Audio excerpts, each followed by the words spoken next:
আমার প্রিয় বন্ধুগণ, যখন একটা রোজাদার আল্লাহর হুকুমে সারাটা মাস রোজা রাখলো এবং আল্লাহকে রাজি খুশি করার উদ্দেশ্যে রাতে ইবাদত বন্দেগী করেছে এবং ঈদের নামাজ পড়ার জন্য ঈদগাহ ময়দানে এসেছে, আর এসে এই রোজাদার তখন বসে বসে মনে মনে তাকবীর পড়িতে থাকে, এই রোজাদার তাকবীরের সাথে আসমানের মধ্যে আল্লাহর রহমতের ফেরেশতারা তাকবীর দিতে থাকেন। বলেন সুবহানাল্লাহ।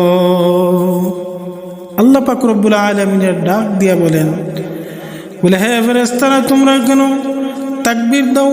ফেরেশতারা বলবে, ওগো মাবুদ, এই জমিনের মধ্যে ঈদগাহর মধ্যে তোমার কিছু সংখ্যক বান্দা ঈদগাহর মধ্যে এসে তারা তাকবীর দিতে আসে, তাদের সাথে আমরাও তাকবীর দিতে আসি। বলেন সুবহানাল্লাহ।